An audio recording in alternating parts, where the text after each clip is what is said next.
What's up guys, Mike here, the Detroit Borg, with a look at the all-new 5th generation iPod Touch. Now this is kind of like the iPhone 5 with the heart of an iPhone 4S, but the camera of an iPhone 4. So, what does that mean? We have a 4-inch Retina display, exactly the same one like the iPhone 5. We have an iPhone 4S A4 processor clocked at 800 megahertz, so that's a dual-core processor. And we have a 5-megapixel camera like the iPhone 4, but it has the optics of the iPhone 5. Now the iPod Touch is available in two capacities, 32 gig or 64 gig, so that's $299 or $399. That's a big price jump from the 4th generation iPod Nano, which is still available for $199, but with 16 gigs of storage and more. So the 5th generation iPod Touch is available in a variety of colors. We have the black and slate version here, but you can get a white version with a number of metal colors. So you can get the silver, you can get the pink, yellow, blue, or product red. So you basically get a white screen with a variety of colors on the back panel, but black comes in black. So you get a black slate with a black screen, and that's about all. So let's go ahead and take a look around. So on the side we have iPod Touch, on the back we have our capacity, on the other side we have iPod Touch, and on the top we have the Apple logo, which matches the color of the iPod. So let's go ahead and crack this open so we can take a look around. Peel that off. Our clamshell is going to open and reveals the iPod Touch in its tray. So we're going to set this aside for just a minute while we look around the contents. So inside we have designed by Apple in California. We have our literature pack here. Hello. So we have our instructions in here, which basically tell us a little bit about the iPod Touch and how to use it, all the ports and features, and we'll demonstrate some of those. And of course we also have our iPod Touch info, as well as a set of Apple stickers. Now inside we have our lightning cable, and in the center of that is another new feature called the iPod Loop, which is basically a hand strap. Up here we have our earpods, which do not feature the microphone and inline remote. So these are basically the cheap versions. You can't actually buy these in the store. These only come with Nanos. The version you can buy in the store includes the remote and microphone. I've done a review on those. They cost $29 if you want to upgrade to those. I really like the headphones, but if you're going to upgrade, you may want to look at something like in-ear headphones like the Klipsch S4Is. Those are one of my favorites. So this is disposable packaging. This is not a carrier case. This is not something you're going to carry your earpods in. So you can see if we pop that out, there are our earpods, again with no inline remote or microphone. Now below that we'll find our lightning cable neatly wrapped up. So you can see that very tiny lightning cable, which is reversible. You can insert it either way, doesn't matter, still works the same. So this is used for charging and syncing. Now what you don't get here is a power adapter for the wall for your socket. So you can charge this of course via a USB port on your computer. So here is our hand strap, the iPod Loop. We can take a look at that. So you can see it's kind of like a polyurethane material. You can see if you look on the inside, it says designed by Apple in California, made in China. You can see our connector for tagging it to the iPod Touch, which we'll explore in just a minute. Now onto the iPod Touch, we're just going to lift up the sticker. Of course, the sticker features iOS 6, and that will pop it. That will actually pop it out for us here. There you go. You can flex the tray and it sort of pops out. Now taking a look around the iPod Touch, we have that aluminum unibody with that anodized finish here. So we have that dark slate color, a lot like the iPhone 5. In fact, I think it's pretty much identical in color to the iPhone 5. So you can see we have this polished Apple logo in the center along with the iPod name.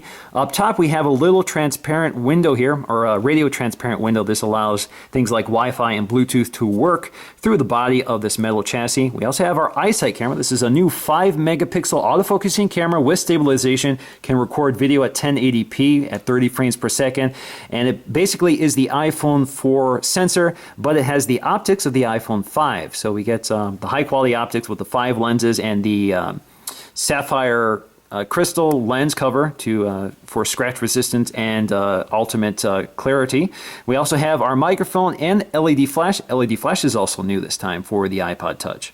Now in the lower corner we have the attachment for the iPod Loop, which is basically a button that pops up, and you can see it reveals the attachment mechanism for the iPod Loop. So let's go ahead and attach that. Basically you have a little hook here, you wrap it around, pull it tight, and you're good to go. So basically you have your hand strap with an adjustable lanyard here for tightening it around your wrist.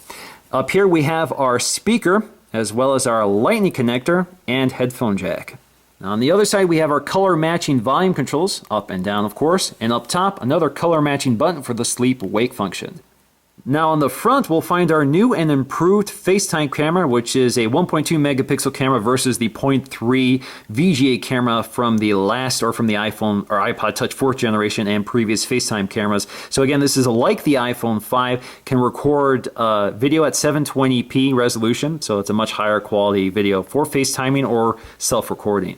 And of course on the bottom we have our familiar home button. So let's go ahead and get this started and take a look around. Now, like the iPhone 4S and the iPhone 5 with iOS 6, the iPod Touch 5th generation also gains panorama mode on its camera. So in addition to having a much better camera with autofocusing, so for example I can tap the focus here, that's a new feature for the iPod Touch, but you also have panorama mode, which you can enable under options. You can go to panorama and it works exactly the same. It basically coaches you. You press the shutter release button and it will coach you through the process of taking that photo. It will balance the image quality, the exposure levels, and the focus, so the entire picture looks uniform. So it works pretty well.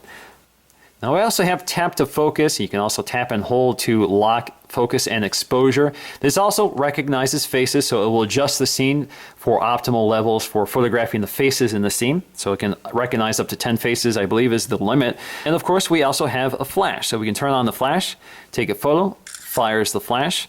We can also set it to auto if we want, or we can click it off. Now if you're in camera mode, let's go to camera mode here. You can see if we turn on the flash, there you go. It seems to work about the same as the iPhone 5, so it's probably the same flash. Now the iPod Touch takes photos really quickly, about as quickly as the iPhone 4S, not as quickly as the iPhone 5, which makes sense because we have the same processor. So we have that A5 dual-core processor clocked at 800 megahertz. We also have half a gig of RAM as opposed to 1 gig of RAM in the iPhone 5. Now the iPod Touch 5th generation also supports flyover. So here we're in Chicago, and so just like on the iPhone 5 and the iPhone 4S, we can pinch in and zoom around the 3D representation of the city. So it works the same. You can pinch to zoom, you can change pitch by using your two fingers and scrolling up, and you can twist it around to view the city. Works pretty quickly and pretty smoothly. And of course, we also have Siri. Show me the ratings for the movie Prometheus. Which one? Rotten Tomatoes gives Prometheus a 73% rating. Did the Tigers lose last night? Detroit was just beaten by Oakland yesterday. The final score was 4-3. In terms of design differentiation, of course, the 4th generation iPod, just like all the ones before it, has that mirrored back panel, which looks pretty nice, but is very scratchable. So the new 5th generation goes with that anodized finish, which is perhaps a little more durable, but maybe scuffable as we know with the iPhone 5. Now, there's a big difference in the hardware as well. So up here, you can see that camera up here on the 5th generation iPod Touch is much larger. We have that 5 megapixel autofocusing camera with much bigger optics versus this less than 1 megapixel camera with no autofocusing, as well as we have a microphone. Up here we have a microphone plus an LED flash, which is new. Now the thing with the iPod Touch 5th generation is the fact that the camera actually sticks out because the body of the iPod Touch is so thin that the camera needs to stick out a little bit in order to fit in there. So some people may not like that. It actually unfortunately has a little side effect here. So if we lay it on the table, you can actually rock it back and forth a little bit. Now at the bottom, this is where things have really changed as well. So you can see things have moved around. So we have the headphone jack on the other side, and we have the speaker on the other side. So the speaker is louder and clearer on the iPhone 5. And of course we have that much smaller lightning connector versus the 30-pin dock connector. Now up top we still have our sleep wake button, but this time they're all metal. So we have a plastic button here versus a metal button on the new 5th generation iPod Touch, as well as metal buttons for the volume controls. Now the big differentiator here is that 4-inch Retina display on the new 5th generation iPod Touch versus the 3.5-inch Retina display on the 4th generation iPod Touch. Another big detail here is the fact that this is the identical screen from the iPhone 5, while this is a lower quality screen from the iPhone 4 and 4S. This actually is a non-IPS display, so if you look at it off axis, you can see it kind of loses contrast and color fidelity, while this one holds its color at any angle. Works just like the iPhone 5. And we also have our new high-def FaceTime camera capable of recording video at 720p versus our VGA camera here, which was less than 1 megapixel, which recorded video in VGA quality only. Now, in terms of thickness, the iPod Touch 5th generation is slightly thinner than the iPod Touch 4th generation. So you get a lot more hardware, a lot more features, a much better screen, and a thinner form factor. Now, as to be expected, the iPod Touch is the same size as the iPhone 5. We also have very similar finishes here. So that slate color, that anodized aluminum color is very similar. The design is different. We have a rounded unibody design on the iPod Touch versus that more angular design on the iPhone. And the iPhone just feels like a higher quality design. There's more details there, especially, for example, you have a plastic window versus the glass windows for RF transparency on the iPhone. If you look down on the bottom, you can see we have, again, very similar design for the lightning connector and headphone jack, as well as the cutouts for the speaker. And along the side, you can see that they share similar buttons. They even have that sort of polished chamfer edge to it, which gives it a nice detail. Alrighty guys, so that's been a look at the new 5th generation iPod Touch. I'll have more on the iPod Touch in coming videos, so stay tuned. And until then, see you in the next video.